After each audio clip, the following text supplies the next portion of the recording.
పావని గారు వెంకట్ గారు ఒక్క నిమిషం, నేను ఒకసారి కోటేశ్వరరావు సార్ మాట్లాడించేటువంటి ప్రయత్నం చేద్దాం. సార్ కోటేశ్వరరావు గారు, మీరు వింటా ఉన్నారు పక్క, ఇక్కడ ఒక మాట చాలా క్లియర్ సార్, 4 సైట్స్ కానీ లేదంటే తెలంగాణ ప్రజానికం కానీ హైడ్రాని 100% వెల్కమ్ చేసింది. ఖచ్చితంగా చెరువులు కాపాడుకునేటువంటి అంశం మీద ఖచ్చితంగా అన్ని పార్టీలు ముక్తకంఠంతో వెల్కమ్ చేశారు. కానీ స్టార్టింగ్లో ఉన్నటువంటి ఫైర్ ఇప్పుడు ఏమైంది, ఎందుకు కామన్ మ్యాన్ మాత్రమే ఇబ్బంది పడతా ఉన్నాడు అనేటువంటి యాంగిల్లో మనం ప్రశ్నిస్తా ఉన్నాం. మీరు చేసినటువంటి అబ్జర్వేషన్ తోటి నేను పూర్తిగా ఏకీభవిస్తున్నా. ఎందుకు అంటే ఇల్లీగలే, కూర్చోవేయాల్సిందే.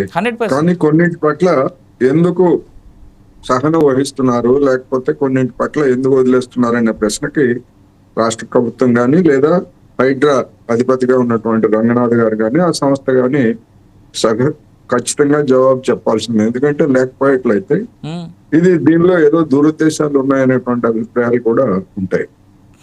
అయితే ఇటువంటి ప్రవర్తన, ఈ విధమైనటువంటి ప్రవర్తన కానీ ఈ విధమైనటువంటి విమర్శలు కానీ ఇవాళ కొత్తగా కాదు. గతంలో మనం చూసాం, అయ్యప్ప సొసైటీలో కొన్ని బిల్డింగ్ ని కూల్చేసిన తర్వాత ఆ బిల్డింగ్ యజమానుల దగ్గర కొంత మొత్తాలు తీసుకొని ఆనాడు అధికారంలో ఉన్నటువంటి వాళ్ళు కూల్చివేతలను ఆపేశారు అనేటువంటి విమర్శలు అప్పుడు కూడా వచ్చాయి.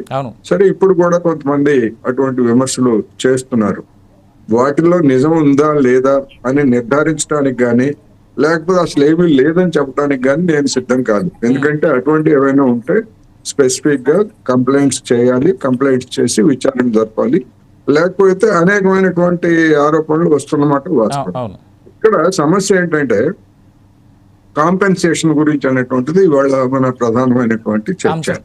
ఈ కాంపెన్సేషన్ అనేటువంటిది నిజానికి ఒక సామాజిక పరమైనటువంటి సమస్య. కూల్చివేతలు జరుగుతుండగానే దీని గురించి జరిగినటువంటి చర్చల సందర్భంగా నాలాంటి వాళ్ళు చెప్పింది ఏమిటంటే, ఎవరైతే అక్రమ నిర్మాణాలకి అనుమతి ఇచ్చారో, విద్యుత్ ఇచ్చారో లేదా వాటర్ కనెక్షన్లు ఇచ్చారో, నివాసానికి అనుమతి ఇచ్చారో అటువంటి అధికారులను కూడా బాధ్యులను చేసి వాళ్ళ నుంచి కూడా కాంపెన్సేషన్ వసూలు చేసి, బిల్డర్స్ ఉంటే బిల్డింగ్ సంస్థలు ఉంటే వాళ్ళ దగ్గర నుంచి వసూలు చేయాలి.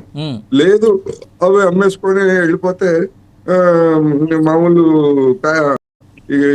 నవారా అట్లాంటి వాళ్ళు ఉంటారు కదా, డబ్బులు కొట్టేసి వెళ్ళిపోతా ఉంటారు. వాళ్ళు అటువంటి వాళ్ళని ఎవరు ఏం చేయలేరు. కానీ రిజిస్టర్డ్ సంస్థలు లేదా అటువంటివి ఉంటే వాళ్ళ దగ్గర నుంచి వసూలు చేసి అటువంటి భవన యజమానులకి కాంపెన్సేషన్ ఇవ్వాలి అనేటువంటిది అప్పుడు చెప్పాను, ఇప్పుడు కూడా నేను చెప్తున్నా అదేది. ఇక్కడ ఇంకొక 2-3 ప్రశ్నలు ఉన్నాయి. అంటే నేను పార్టీల ప్రతినిధుల్ని ఏదో ఇబ్బంది పెట్టడానికో లేకపోతే ఇంకోటని కాదు. అయ్యప్ప సొసైటీలో కూల్చివేసినటువంటి వాళ్ళు కూడా ఈఎంఐలో వాళ్ళు ఉంటారు కదా, అక్కడ కూడా ఉన్నారు కదా. ఆనాడు వాళ్ళకి ఆనాడు అధికారంలో ఉన్నటువంటి టిఆర్ఎస్ ప్రభుత్వం కల్పించినటువంటి రిలీఫ్ ఏమిటో నాకు తెలీదు. అందుకని ఆ మేడం ఒకవేళ చెప్పాలి. అదే విధంగా ఉత్తరప్రదేశ్ లోని నోయిడా సూపర్ టెక్ దేశం మొత్తాన్ని ఆకర్షించినటువంటి 2 టవర్లు కూల్చివేత, వాళ్ళు అనుమతి తీసుకుంది 9 అంతస్తులకి, కట్టింది 40 అంతస్తులు కట్టారు. అక్కడ కూడా రుణాలు తీసుకొని కొన్ని వందల ఫ్లాట్లు కొనుగోలు చేసినటువంటి వాళ్ళు మీలాంటి నాలాంటి లేదా మన మేడం లాంటి సామాన్యులే. వాళ్ళకి ఎలాంటి పరిహారము లేకుండా 2022లో సుప్రీంకోర్టు నిర్దాక్షిణ్యంగా కూల్చివేయమని ఆదేశాలు ఇచ్చింది. కూల్చివేశారు. దాదాపు 20 సంవత్సరాల పాటు అలహాబాద్ హైకోర్టులో, ఆ తర్వాత హైకోర్టు కూడా కూల్చివేయమని చెప్పింది రాష్ట్ర ప్రభుత్వాన్ని లేదా ఆ నగరపాలక సంస్థని. ఆ తర్వాత అది జరగలేదు కనుక సుప్రీంకోర్టుకి వెళ్తే ఫైనల్ గా సుప్రీంకోర్టు కూల్చివేసింది. మరి అప్పుడు ఉత్తరప్రదేశ్ ప్రభుత్వం ఏమన్నా వాళ్ళకి ఏమన్నా నష్టపరిహారం ఇచ్చిందా అనేది బీజేపీ మేడం గారు కూడా ఏమన్నా చెప్తే మంచిది అనేది. అందుకని ఇదైతే అది కోరటం తప్ప అంటే డెఫినెట్ గా తప్పు కాదు. అనేక మంది కష్టపడి సంపాదించుకొని మొత్తం దాని మీద పెట్టిన తర్వాత ఇప్పుడు ఇల్లు పోయి ఈఎంఐ కట్టడం అంటే నిజంగా అది హారిబుల్ గా ఉంటుంది. ఊహించుకోవడానికి కూడా చాలా ఇబ్బందికరమైనటువంటి పరిస్థితి ఉంటది. అందువలన ఇల్లీగల్ అనేది ఇల్లీగలే.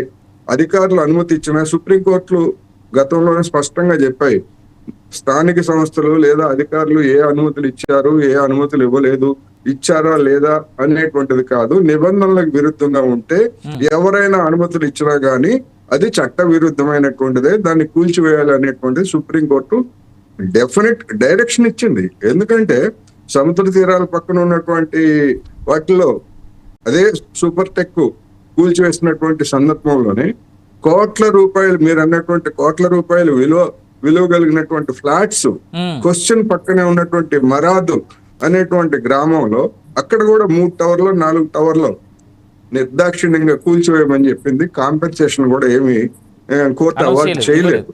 అందుకని ఇదొక సమస్య.